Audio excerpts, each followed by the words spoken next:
প্রিয় শিক্ষার্থীবৃন্দ, আসসালামু আলাইকুম। আশা করি সবাই ভালো আছো। আমিও আল্লাহর রহমতে ভালো আছি। ইতিপূর্বে বিশেষ করে পূর্ববর্তী যে ক্লাসটা আমার ছিল সেটা ছিল বায়ুমণ্ডলের স্তর বিন্যাস সম্পর্কে একটা বিস্তারিত আলোচনা। আজকে একটা সংক্ষিপ্ত ক্লাস। এটা হচ্ছে আজকে যে ক্লাসটা তোমাদেরকে গ্রহণ করতে যাচ্ছি সেটা একাদশ শ্রেণীর ভূগোল প্রথম পত্রের চতুর্থ অধ্যায়ের বায়ুমণ্ডল ও বায়ু দূষণ চ্যাপ্টার, বায়ুমণ্ডলের বায়ুর ধর্ম বা বৈশিষ্ট্য এবং বায়ুমণ্ডলের গুরুত্ব বা প্রয়োজনীয়তা, এই সম্পর্কে আমি একটা সংক্ষিপ্ত আলোচনা আজকে করতে যাব। আমি কিন্তু বারবার বলছি, তোমরা আমার এই ক্লাসের সঙ্গে সঙ্গে তোমরা যে জিনিসটা করবে সেটা হচ্ছে ক্লাসটা দেখবে এবং ক্লাসের সঙ্গে সঙ্গে তোমাদের মূল বইটা অনুসরণ করবে।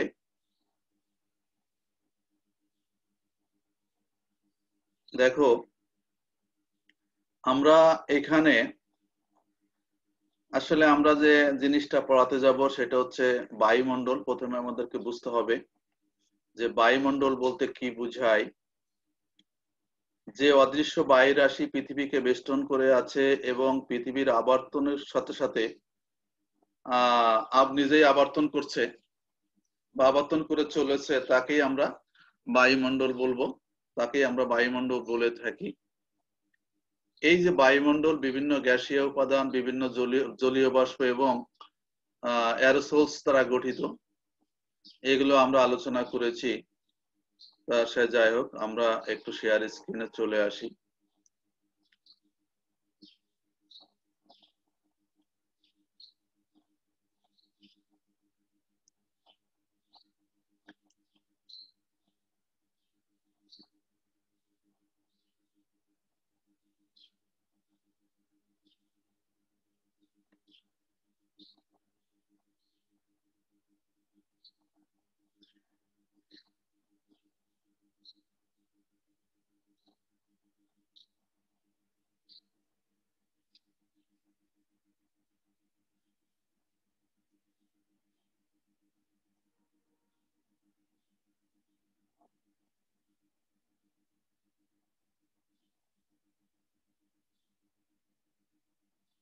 অনলাইন ক্লাসে সবাইকে শুভেচ্ছা।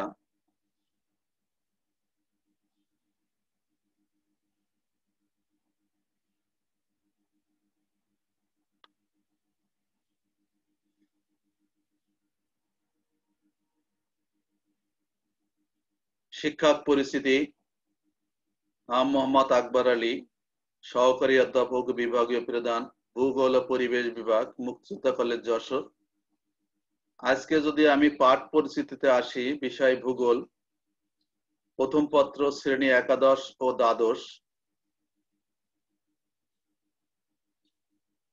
আলোচ্য বিষয় অধ্যায় চতুর্থ, বায়ুমণ্ডলের বৈশিষ্ট্য সমূহ বা ধর্ম এবং বায়ুমণ্ডলের গুরুত্ব।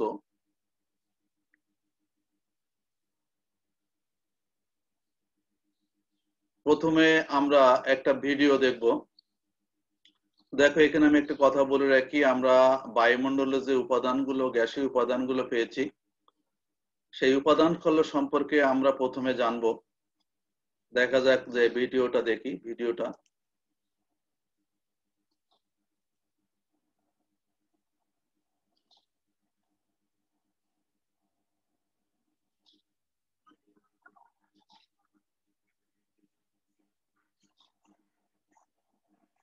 দেখো, একটা ফুলের ছবি দেওয়া আছে। প্রথমে আমরা একটু বায়ুমণ্ডলের যে বিভিন্ন গ্যাসীয় উপাদানগুলো আছে, বায়ুমণ্ডল উপাদান নাইট্রোজেন দেখো 78.084%, অক্সিজেন হচ্ছে 20.946%, আর্গন হচ্ছে 0.93%, কার্বন ডাইঅক্সাইড 0.035%, নিয়ন 0.018%, হিলিয়াম 0.0005%, হাইড্রোজেন 0.405%, ওজন হচ্ছে 0.0006%।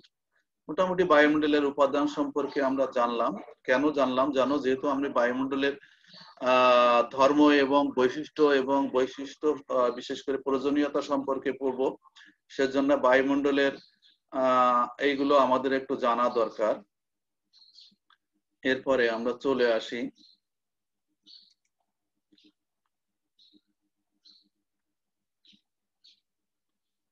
বায়ুমণ্ডলের ধর্ম বা বৈশিষ্ট্য সমূহ। দেখো, প্রথমে 1 নম্বরে যে বৈশিষ্ট্য বা ধর্ম সমূহ আমরা পাবো, বায়ুমণ্ডল কিছু নিয়ম মেনে চলে। বায়ু কিন্তু নিয়ম এমনিতেই কোনো কিছু চলে না। বায়ু উষ্ণ হলে প্রসারিত হালকা হয়, শীতল হলে সংকুচিত ও ভারী হয়। তাহলে প্রথম বায়ুর যে ধর্মটা পেলাম, যে বৈশিষ্ট্যটা পেলাম, সেটা হচ্ছে বায়ু যদি উষ্ণ হয় তো সেটা প্রসারিত হয়ে যায়, বেড়ে যায় এবং হালকা হয়ে যায়। শীতল হলে সংকুচিত ও ভারী হয়। আর যদি প্রসারিত হয়, হালকা হয়, সেই বায়ু উপরের দিকে উঠে যায়। আর শীতল এবং সংকুচিত হয়, ভারী হয়, সেই বায়ু নিচের দিকে নেমে আসে। এবং এখানে যে সমস্যা এটা হয়, সেখানে হচ্ছে বায়ু যদি হালকা উষ্ণ হয়, প্রসারিত হালকা হয় এবং সেখানে নিম্নচাপের সৃষ্টি হয়। এবং বায়ু যদি শীতল হয়, সংকুচিত হয়, ভারী হয় এবং সেখানে উচ্চচাপের সৃষ্টি হয়। এই কথাগুলো তোমাদেরকে আসলে সবসময় মনে রাখতে হবে। বায়ু কিন্তু এই ধর্মগুলো মেনে চলে। 2 নম্বরে, যদি শীতল বায়ু অপেক্ষা উষ্ণ বায়ুর জলীয় বাষ্প ধারণ ক্ষমতা বেশি। আমরা শীত যদি শীতল হয়, তার তাপমাত্রা কম থাকে, অনেকে আমরা মনে করতে পারি যে এইটা হয়তো পানি ধারণ ক্ষমতার বেশি আছে, পানি জলীয় বাষ্প তার থেকে বেশি আছে। আসলে কথাটা ঠিক নয়। শীতল বায়ু অপেক্ষা উষ্ণ বায়ুর জলীয় বাষ্প ধারণ ক্ষমতা বেশি। যে বায়ুর তাপমাত্রা বেশি, সেখানে তার পানির ধারণ ক্ষমতা, জলীয় বাষ্পের পরিমাণ সেই বায়ুতে বেশি থাকে। আরেকটা 3 নম্বরে যেটা পেলাম, জলীয় বাষ্পপূর্ণ বায়ু সাধারণ বায়ু অপেক্ষা হালকা।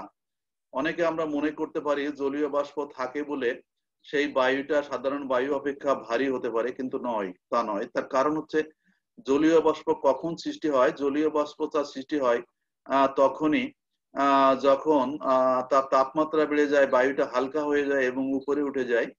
যদি সাধারণ বায়ু অপেক্ষা জলীয় বাষ্প হালকা না হতো, তাহলে তো আর বায়ু উপরের দিকে উঠতো না, জলীয় বাষ্প উপরের দিকে উঠছে না। এ থেকে আমরা বুঝতে পারি যে জলীয় বাষ্পপূর্ণ বায়ু সাধারণ বায়ু অপেক্ষা অনেক হালকা। আরেকটা চরম মানে এই কথাটা অত্যন্ত গুরুত্বপূর্ণ, বিশেষ করে 4 নম্বর যে পয়েন্টটা আছে, বায়ু সর্বদা উচ্চচাপ থেকে নিম্নচাপ অঞ্চলের দিকে প্রবাহিত হয়। এই জন্য আমরা যখন বায়ু প্রবাহ পড়াবো, তখন বিশেষ করে নিয়াত বায়ু, বয়ান বায়ু, প্রত্যয়ন বায়ু, মেরু বায়ু, এই বায়ুগুলো যখন আমরা পড়াতে যাব, তখন আমরা দেখব যে কোনো একটা স্থানে নিম্নচাপের সৃষ্টি হচ্ছে, কোনো স্থানে উচ্চচাপের সৃষ্টি হচ্ছে এবং বায়ু সর্বদা উচ্চচাপ অঞ্চল থেকে নিম্নচাপ অঞ্চলের দিকে প্রবাহিত হচ্ছে। এটা একটি গুরুত্বপূর্ণ ধর্ম। বায়ু সবসময় এই ধর্মটা মেনে চলে, এই বৈশিষ্ট্যটা মেনে চলে। 5 নম্বরে যদি আমরা আসি, বায়ুর চাপ হঠাৎ কমে গেলে বায়ু প্রসারিত, হালকা ও শীতল হয়ে পড়ে। 5 নম্বর পয়েন্টে আমরা চলে এলাম।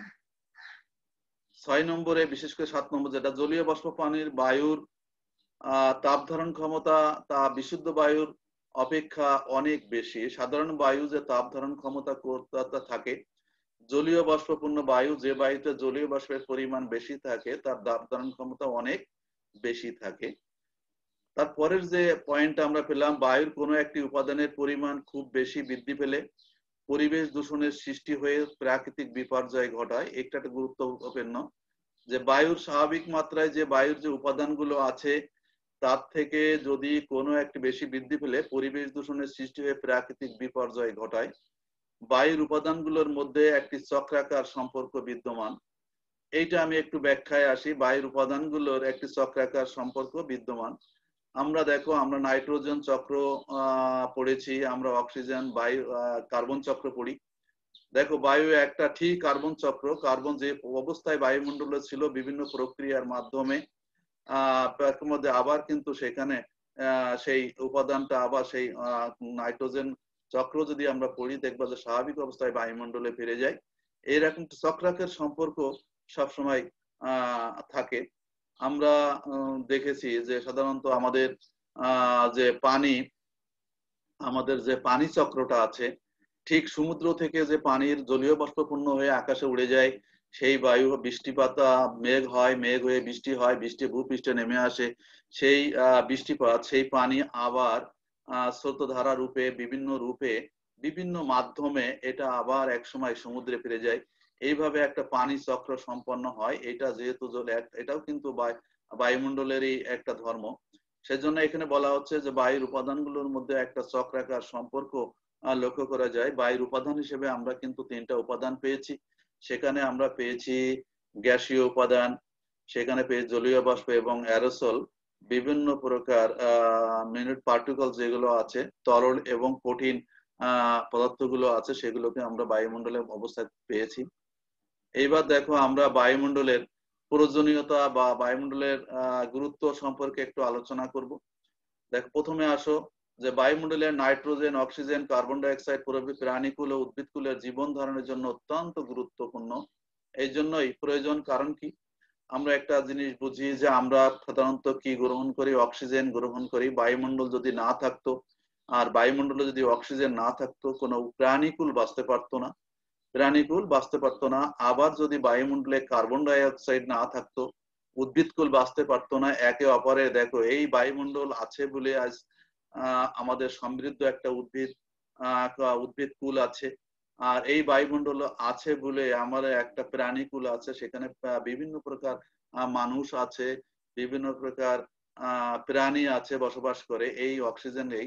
এবার আবার দেখো পরিবেশের ভারসাম্য রক্ষার জন্যও কিন্তু বায়ুমণ্ডল খুবই গুরুত্বপূর্ণ। তারপরে 2 নম্বরে, বায়ুমণ্ডলে যে অক্সিজেন আছে তা মানুষ সহ সব ধরনের প্রাণীর শ্বাস প্রশ্বাস দহনের কাজে সহায়ক। বায়ুমণ্ডলে আগেই বললাম যে বায়ুমণ্ডলে যে অক্সিজেন আছে তা মানুষ সহ সব ধরনের প্রাণীর শ্বাস প্রশ্বাস এবং দহনের কাজে। আমরা জানি অক্সিজেন ছাড়া কোনো আগুন জ্বলে না, অক্সিজেন সাধারণত নিজে জ্বলে না, অন্যকে জ্বলতে সাহায্য করে। তাহলে বায়ুমণ্ডল আছে বলেই কিন্তু অক্সিজেন আছে, এই অক্সিজেন আছে বলেই আমাদের দহন কাজ সম্পন্ন হচ্ছে। 3 নম্বরে যদি আমরা আসি, বায়ুর ওজন ও বায়ুচাপ প্রাণীগুলোকে দাঁড়িয়ে থাকতে ও চলাফেরা করতে সহায়তা করে। আমরা জানি বায়ু সাধারণত উপর দিক থেকে নিচের দিকে, নিচের দিক থেকে উপর দিক থেকে, পার্শ্ব দিক থেকে, চারিদিক থেকে বায়ু আমাদের উপরে চাপ প্রয়োগ করছে। এই বায়ুর ওজন আছে, এই বায়ুর ওজন আমাদের বায়ুর ওজন আছে এবং বায়ুর চাপ আছে বলেই প্রাণীকুল আমরা দাঁড়িয়ে থাকতে পারছি, আমরা হাঁটাচলা করতে পারছি। আমরা যদি বায়ুমণ্ডলে যদি এই চাপ না থাকতো, বায়ু যদি ওজন না থাকতো, তাহলে আমরা চলাফেরা করতে পারতাম না, আমরা দাঁড়াতে পারতাম না, প্রাণীকুল মোটামুটি এই অবস্থা থাকতে পারতাম না। উদ্ভিদকুলের জন্য প্রয়োজন কার্বন ডাই অক্সাইড, এটা তো আমরা জানি। উদ্ভিদকুলের জন্য প্রয়োজন carbon die oxide. Carbon die অক্সাইডের সাহায্যে তারা উদ্ভিদকুল কি করে, তাদের খাদ্য তৈরি করে এবং উদ্ভিদ জগৎকে তারা সমৃদ্ধ করেছে। আবার প্রাণীকুল যদি আসি, সেটা অক্সিজেন গ্রহণ করে বেঁচে আছি আমরা। 5 নম্বরে যদি আসি, বায়ুমণ্ডলের ইথার শব্দ তরঙ্গ সৃষ্টি হয়। ইথারে কি হয়, শব্দ তরঙ্গ সৃষ্টি হয় বলে আমরা একজন অন্যজনের কথা শুনতে পারি। আজকে একটু চিন্তা করো, যদি বায়ুমণ্ডলে ইথার এই বায়ুমণ্ডলে যদি শব্দ তরঙ্গ সৃষ্টি না হতো, তাহলে আমরা কি করতাম? তাহলে কিন্তু আমাদের এই প্রাণীকুল, আমরা যে শব্দ শুনি, আজকে আমি যে ক্লাসটা নিচ্ছি, আমি যে ভাষাটা ব্যবহার করছি, আমি যে আমার শব্দ যে তোমরা শুনতে পাচ্ছ, এটাও সম্ভব হতো না। সমস্ত পৃথিবীটা একটা স্থবির অবস্থায় চলে আসতো। তুমি একটু চিন্তা করে দেখো, তোমার পরিবারের কথা, তোমার বন্ধু বান্ধবের কথা, আমরা মনের ভাব প্রকাশ করার জন্য যে শব্দটা করছি, এই শব্দটা বায়ুমণ্ডল যদি না থাকতো তাহলে আমরা করতে পারতাম না।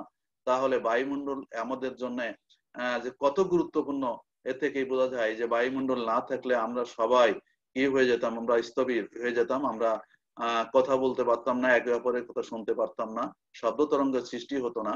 তাহলে এজন্য আমাদের বায়ুমণ্ডলটা অত্যন্ত গুরুত্বপূর্ণ। আমরা আরো একটা পয়েন্টে আসি, যেমন সৌরশক্তি ও সৌরতাপ নিয়ন্ত্রণ করার জন্য বায়ুমণ্ডলের তাপ নিরোধক আবরণ হিসাবে কাজ করে। দেখো কি হয়েছে যে সৌর শক্তি এবং সৌরতাপ নিয়ন্ত্রণ করার কাজে বায়ুমণ্ডল তাপ নিরোধক হিসাবে কাজ করে। আমরা জানি যে সূর্যের তাপমাত্রা কত, সূর্যের অভ্যন্তরীণ তাপমাত্রা 15 কোটি ডিগ্রি সেলসিয়াস, বহির্ভাগের তাপমাত্রা 6000 ডিগ্রি সেলসিয়াস। এই 6000 ডিগ্রি সেলসিয়াস তাপমাত্রা 200 কোটি ভাগের 1 ভাগ তাপ পৃথিবীতে আসে। এবং এই পৃথিবীতে যখন এই তাপমাত্রা যদি সরাসরি সৌরতাপটা যদি পৃথিবীতে চলে আসতো, পৃথিবীর প্রাণীকুল উদ্ভিদকুল কিছুই বেঁচে থাকতো না। এইটা আবার নিয়ন্ত্রিত হয় বায়ুমণ্ডলের যে বিভিন্ন উপাদান আছে, আমরা উপাদান আছে, সেখানে ধূলিকণা আছে, সেখানে জলীয় বাষ্প আছে, সেখানে শিলাকণা আছে, সেখানে বায়ুমণ্ডলের বিভিন্ন গ্যাসীয় উপাদান আছে। আমরা ওজোন স্তরে ওজোন গ্যাসের কথা বলি। আজকে ওজোন গ্যাস আছে বলেই কিন্তু ওজোন স্তর, সূর্য থেকে যে আল্ট্রাভায়োলেট রে বা অতি বেগুনি রশ্মি পৃথিবীতে আসে, যেটা উদ্ভিদ কুলের জন্য অত্যন্ত ক্ষতিকারক, সেই সেটা কি করছে যে একটা আবরণ হিসেবে কাজ করছে, যে একটা প্রতিবন্ধক হিসেবে কাজ, প্রতিবন্ধক ঠিকই বলা যাবে না, একটা ছাদ হিসেবে, একটা আবরণ হিসেবে কাজ করছে, যেটা কি করছে যে আল্ট্রাভায়োলেট রেটা আমাদের এই পৃথিবীতে আসতে দিচ্ছে না, এবং যে কারণে আমাদের পৃথিবীর উদ্ভিদকুল এবং প্রাণীকুল সুস্থ অবস্থায় বেঁচে আছে। বিশ্বের 7 নম্বরে যদি আমরা আসি, বিশ্বের বিভিন্ন স্থানের তাপের তারতম্য, উচ্চচাপ নিম্নচাপ বায়ুমণ্ডল প্রয়োজন। আজকে দেখো, বায়ুমণ্ডল যদি, বায়ুতে যদি বায়ু প্রবাহ না হতো তাহলে জলীয় বাষ্প সৃষ্টি হতো না, জলীয় বাষ্প না হলে মেঘ হতো না, মেঘ না হলে বৃষ্টিপাত হতো না, বৃষ্টিপাত না হলে পৃথিবী শস্যময় হতো না, পৃথিবী সবুজ হতো না। দেখো একে অপরের সঙ্গে কতটা সম্পর্কিত, এবং তার পিছনে যে কাজটা করছে সেটা হচ্ছে বায়ুমণ্ডল। তাহলে বিশ্বের বিভিন্ন স্থানে তাপের যে তারতম্য, বিশ্বের বিভিন্ন স্থানে তাপ কিন্তু একরকম হয় না।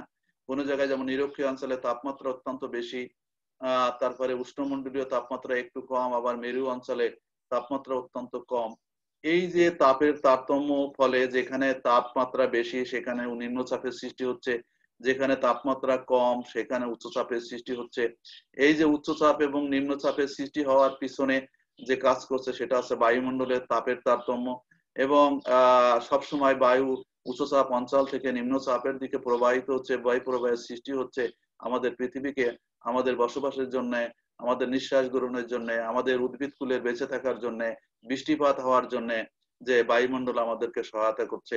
যদি আজকে বায়ুমণ্ডল না থাকতো তাহলে এই কাজগুলো হয়তো সম্পন্ন হতো না, এবং পৃথিবীর কোনো উদ্ভিদকুল প্রাণীকুল, এত সুন্দর পৃথিবী আমরা পেতাম না। দেখো জলীয় বাষ্প 8 নম্বরে যদি আমরা আসি, বায়ু জলীয় বাষ্প বিতরণ করে বৃষ্টিপাতে সহায়তা করে। বায়ুমণ্ডল যদি না থাকতো, বায়ুতে যদি জলীয় বাষ্প না থাকতো, তাপ না থাকতো, তাহলে সমুদ্রের পানি বা বিভিন্ন উৎসের যে পানি আছে সেটা জলীয় বাষ্পে পরিণত হতো না, এবং জলীয় বাষ্প পরিণত না হলে সেটা ঊর্ধ্বগামী হতো না, ঊর্ধ্বগামী না হলে সেখানে মেঘ হতো না, মেঘ না হয়ে এখানে বৃষ্টিপাত হতে পারতো না। তাহলে বায়ুমণ্ডল এভাবেও আমাদের কতভাবে সহায়তা করছে। তারপরে দেখো 9 নম্বর, উল্কাপাতকে বাধা প্রদানে বায়ুমণ্ডলের প্রয়োজন। উল্কাপাত আমরা জানি সাধারণত বায়ুমণ্ডলে যখন অক্সিজেনের সংস্পর্শে আসে সেটা পুড়ে ছাই হয়ে যায়। এই উল্কাপিণ্ড যদি সরাসরি পৃথিবীতে চলে আসতো তাহলে আমাদের অনেক ক্ষতির সম্ভাবনা ছিল, এবং সেখানে যেখানেই পড়তো সেখানে সাধারণত পুড়ে ছাই হয়ে যেত বা বিভিন্ন সমস্যার সৃষ্টি হতো। সেই উল্কাপাতকেও কিন্তু বায়ুমণ্ডল বাধা প্রদান করছে।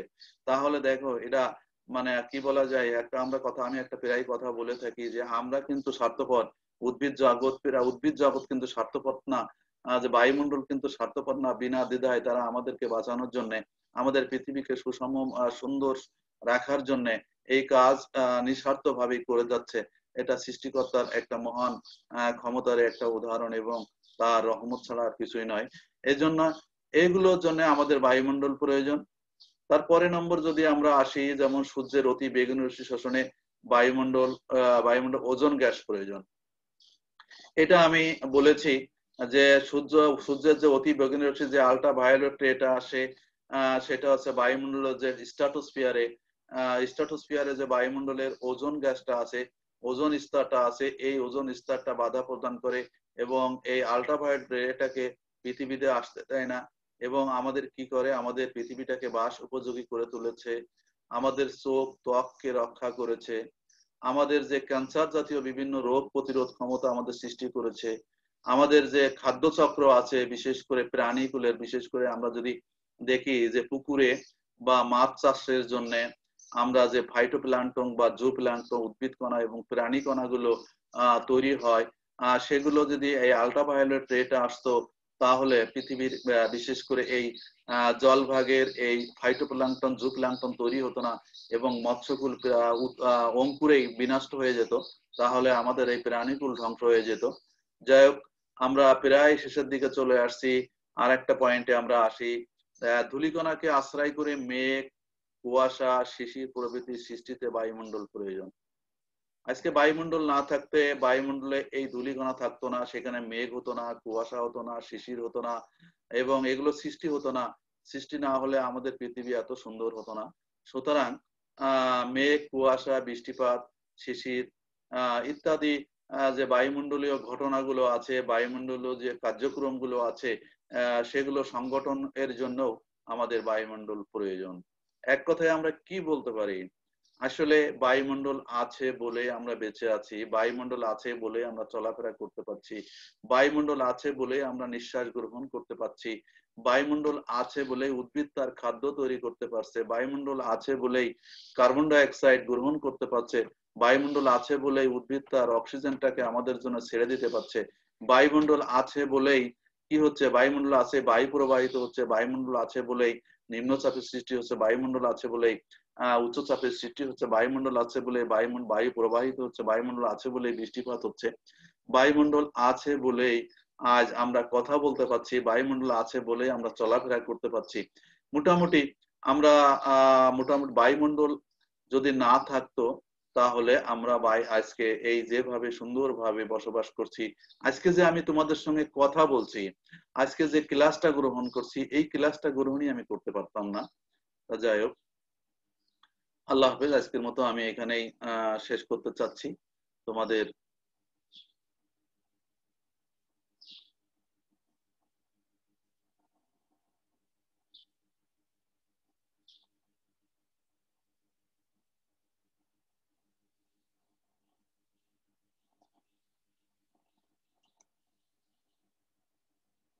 তাহলে আমরা আজকের যে ক্লাসটা করলাম সবাই দেখছো।